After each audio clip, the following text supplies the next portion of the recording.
네, 선생님, 오늘 이렇게 또 훌륭한 자리에서 부활 기회 주신 우리 심승섭, 우리나라 심승섭 전 총장님, 회장님께 감사의 말씀을 올립니다. 두 분 발표 통해서 많이 배웠고요. 저는 정성장 박사님에 대한 지정 토론자로 되어 있습니다. 그래서 정 박사님 발표하는 내용 위주로 코멘트를 하고 양해해 주신다면 우리 이병철 박사님 교수님 발표도 아주 유익하게 들었는데 우리 김동희 교수님 양해해 주시면 이 교수님께도 질문을 좀 올리도록 그렇게 하겠습니다.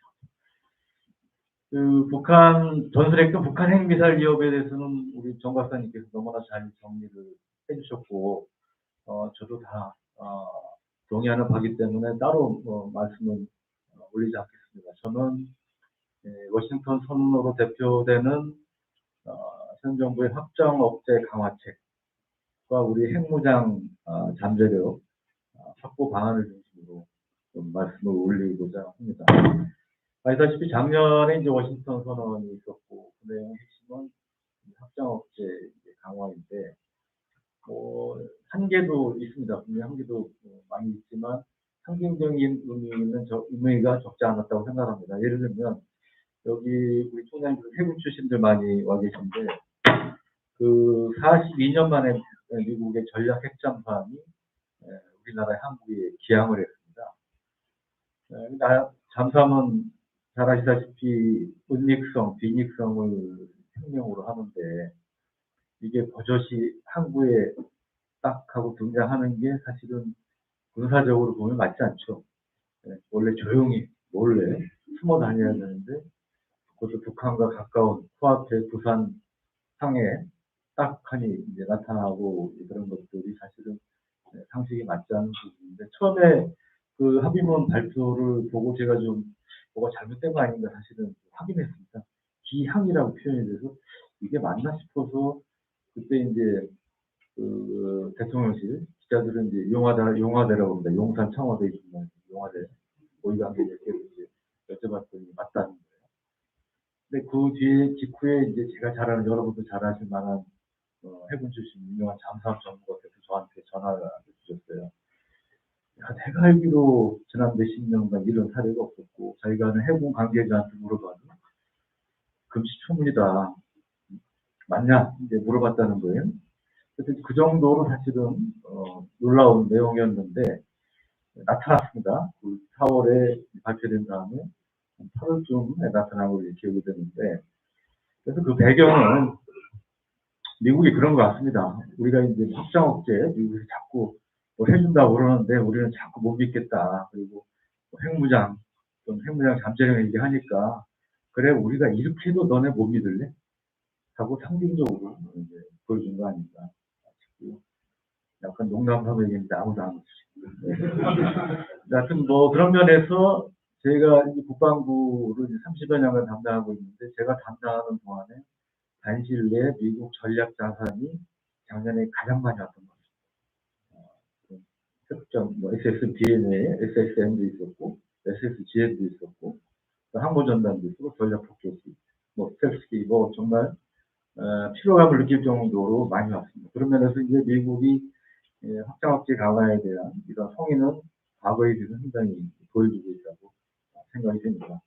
그럼에도 불구하고 그 많은 전문가들이 예상하듯이 우려하듯이 올가을에 트럼프 대통령이 전 대통령이 재집권할 가능성이 지금 매우 높아지고 있고요. 그렇게 된다면 상식적으로 다 예상하시다시피 우선 우리한테 이제 방위비만 올려달라고 할 거고 또 하나 우려되는 게 이른바 워싱턴 선언에 대한 손상이죠. 그러니까 지금 전략자산은 작년까지는 우리 돈 안 내고 사실 미국이 보내준 건데 트럼프가 다시 집권하면 아마 전략자산 출동 비용을 요구할 가능성이 저는 거의 100%라고. 그러면 비용 폭격과 예를 들어 괌에서 한반도 왔다 가는데 한 2, 30억 원이 든다고 그래요. 그러면 폭격기가 뭐 한 10번만 왔다 가도 2, 3억이 되는 거고 항모전단 뭐 다른 것들은 더 많은 돈이 들 텐데 그런 비용 요구에 대해서 과연 국민 여론이나 정치권, 언론에서 우호적으로 방어할 것이냐.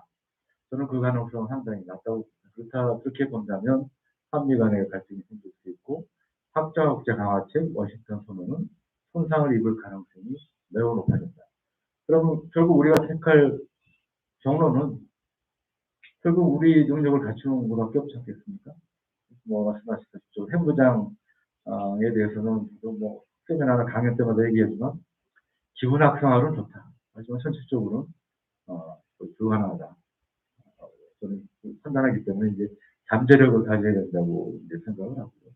이제 그런 점에서 구체적으로 이 윤석열 정부가 이 보수 정권을 표방하는데 그럼 안보 관련해서 과거 정부와는 차별화되는 성과가 있어야 됩니다. 제가 이제 언론적인 표현을 쓰자면 안보 상품이 있어야 됩니다. 안보 어젠다가 있어야 된다는 건데요. 지금까지는 이제 워싱턴 선언이 대표 상품처럼 됐습니다. 한국형 삼축체계 강화는 뭐 계속되었습니다. 그렇다면 그게 손상이 된다면 과거 정부와 차별화된 윤석열 정부의 안보 상품은 뭐가 될 수 있느냐? 저는 결국 원자력협정 개정과 핵잠수함 도입 밖에는 없다고 현실적으로 생각을 합니다. 그래서 그런 면에서 트럼프 대통령이 만약에 재집권을 한다면 또 우려되는 점도 있지만 또 미국과 이해관계 본인의 그 입맛에 맞으면 또 통 크게 우리한테 양보할 수 있는 부분도 있기 때문에 이른바 또 우리 지금 VIP와 성향이 통하지 않겠느냐 이런 기대도 하기 때문에 이른바 빅딜을 또 할 수도 있지 않겠느냐 이런 예상도 기대를 좀 하는 것 같고요. 저는 이게 뭐 실현이 안 될 수도 있지만 일단 그런 식으로 우리 정부가 노력을 해야 되지 않을까 싶고요.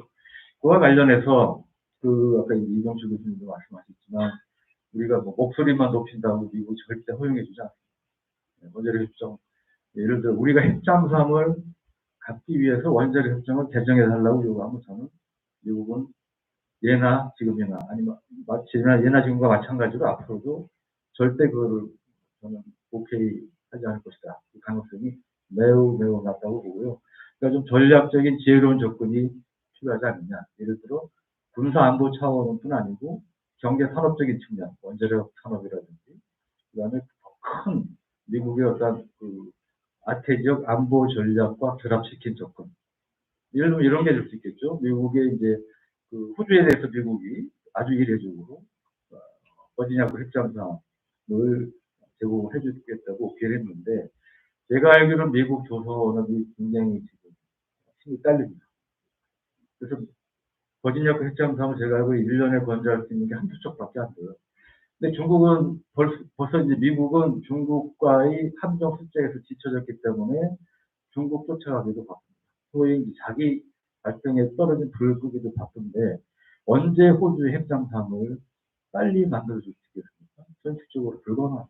그러니까 우리가 이제 우리가 조선하고 세계 최고고 실제로 미 해군성 장관이 며칠 전에도 왔었는데 미국 법상 군함 건조를 외국에 허용은 안 됩니다. 대신 MRO는 일단 가능하기 때문에 일단 그렇게 접근하려고 했는데 하여튼 시간은 걸리겠지만 미국 법 개정 또 이제 미국 내부의 이제 여론층이 있는데 거기와 같이 협력을 해서 결국 이러한 호주에 대한 핵잠수함 건조도 우리가 지원할 수 있다. 너네의 짐을 덜어주는 거다. 뭐 이런 식으로 쉽게 얘기하면 그런 등등의 접근법을 써서 우리가 일방적인 양보를 요구하는 게 아니고 미국하고 같이 윈윈할 수 있는 너네하고 윈윈하는 거다. 이런 식의 접근이 필요하지 않나. 그런 면에서 저는 아까 이 교수님 말씀하신 전능추구라는 이 부분에 대해서 전적으로 공감을 합니다. 그래서 그 맥락에서 이제 제가 시간에 질문 하나 올리면 제가 알기로 이제 한미 원자력 협정에서 20% 이하 전원추구라는 가능하고요. 그 다음에 우리가 구상하는 원자력 잠수함은 사실은 미국은 뭐 핵잠수함이 99%지만 속도가 우리는 20% 선에서도 가능한 걸로 이제 구상을 한 걸로 알고 있는데 그렇다면 그런데 이제 또 하나 문제가 원자력 협정에서 이 군사적인 용도는 쓸 수 없다고 되어 있는 걸로 알고 있습니다. 그러면 핵잠수함 연료로 쓴다면 20% 미만의 전원투 우라늄이라도 군사적 용도로 쓰는 게 아니겠습니까? 그럴 경우에도 원자력 협정 개정이 필요가 없는 거예요. 아까 전원투 우라늄 때문에 부족하다고 말씀하셨는데 그 부분을 제가 좀 교수님께 좀 질문을 드리고 싶습니다. 제가 또 두서없이 말씀을 드렸는데 핵무장 그 잠재력 확보는 과 관련해서 현실적으로 우리가 택할 수 있는 택할 수밖에 없는 이런 이제 전략이라고 생각을 하고요. 제 나름대로 그래서 그 이름도 붙였습니다. 무궁화 프로젝트로 좀 하자. 네. 그 한강 산책하다가 번쩍 떠올라가지고 근데 무궁화는 아시다시피 우리나라 국하고 김진명 씨 소설이 무궁화꽃이 피었습니다고 군에서 장군단 회의 이름이 무궁화 회의죠. 그래서 뭐 여러 가지 복합적인 의미가 있는데 제가 그 일본에서 뭐 우리가 마음만 먹으면 6개월에서 1년 핵무장 가능하다는 얘기도 하는데 저는 아까 이 교수님 말씀하셨지만 비현실적이다. 그리고 특히 저도 보수지만 보수 우파 지진에 계신 분들이 그런 얘기, 그런 유튜브 막 소개해서 그래, 우리 마음 먹으면 1년이면 된다는데 뭐 이러면서 실제로 노력한 건 아무도 없고요. 네, 노력한 건 아무도 없습니다. 그러니까 저는 그보다는 냉철하게 일단 우리 규제 파악을 해야 된다. 우리 능력이 얼마나 되느냐. 원자력 개통, 군사적인 부분. 그래서 이렇게 부족한 게 많구나. 그거를 보충하는 쪽에 노력에 집중해야 될 때가 있습니다. 네, 이상 마치겠습니다. 감사합니다.